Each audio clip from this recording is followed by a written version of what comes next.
here's a little case study about someone with a 6-year history of sciatica, where they knew some conditions related to the onset of the symptoms, but they didn't recognise all of them. And once you see all of them, then you can recover.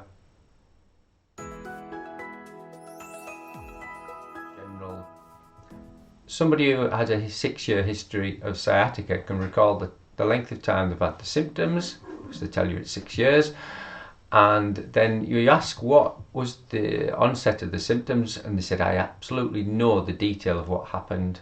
And these are the conditions that they recall. I was sat on a long car journey. I was sat in a funny position. I had to sit on my left side and hold a dog that we just picked up. So these are the physical positions that she was in at the time. So it's all the physical elements: car, the sitting, I was in an awkward position, I had to hold this dog, and I picked it up, so there's a time, a date, circumstances, there's other things involved. So these are all the conditions of the onset that she believed had contributed to a trapped nerve. Okay, and that had been there 6 years. Now she had a recent flare of it, and she said it would always hurt me in long car drives. So the car is seen as a condition where the sciatica or the trapped nerve will be made worse. So as soon as you get in a car, you're expecting it, not on a short journey but a long journey, because it's the length of the car journey that was one of the conditions, not a short car journey. Also attached to that is the age of the person. Now I'm a certain age, and that must be why, so it's another one of the conditions. But when you look at the other things that haven't been picked up as conditions, it's really interesting to see that they could be markers and drivers of the pain that the person might not have been aware of. So I asked, who was the dog for? How did you feel about getting the dog? What did it mean having this dog, and what would your house look like, and how much more responsibility would you have from this dog appearing in your house? Just questions that are a bit left field perhaps from sciatica, but it certainly piqued some interest in the person who was asked. The dog was to replace another dog that had died 3 weeks earlier, and this person didn't want to get a new dog yet, but was doing it for a partner. Right.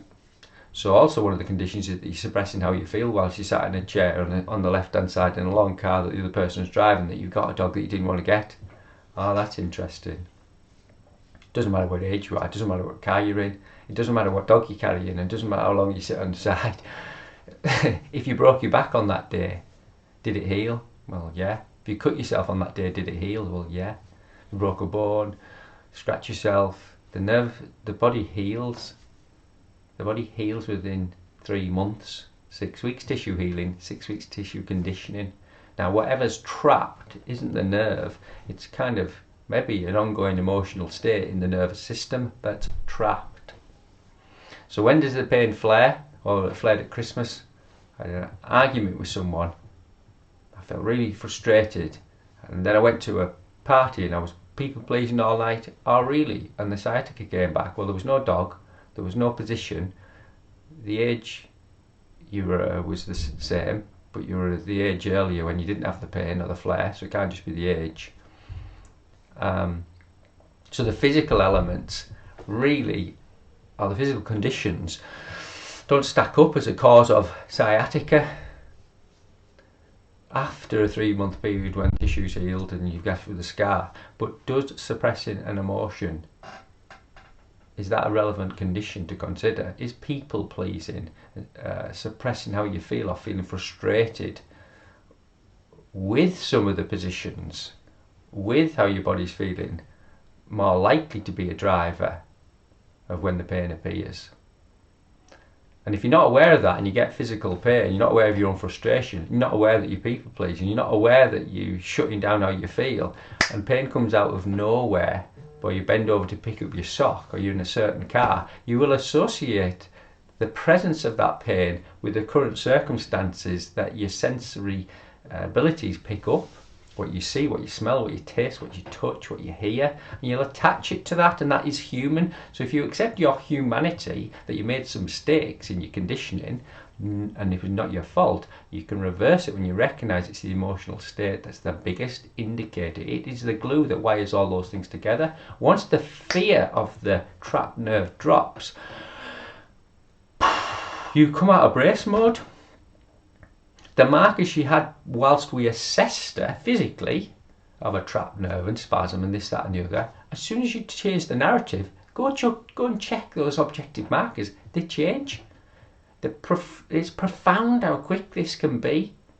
It doesn't mean there's not some practice to be done on people pleasing and noticing how you feel and getting good at that when the triggers appear, but the fear of the structure is pretty much gone. It means you can sit in any position you like, but be respectful of the edge and the length of time you sit. If you're going to go and do something out of choice, but not out of compulsion of an old pattern of conditioning that'll create lots of problems if you don't recognise that you're doing it for others, not yourself. Conditioned responses, yes, they include the weather and movement and intent and colours and smells, but if you can recognise the internal state of emotion as one of the, and probably the fundamental drivers of persistent pain that you might have never considered before, you will see a different life, and I believe wholeheartedly it can liberate you from persistent pain.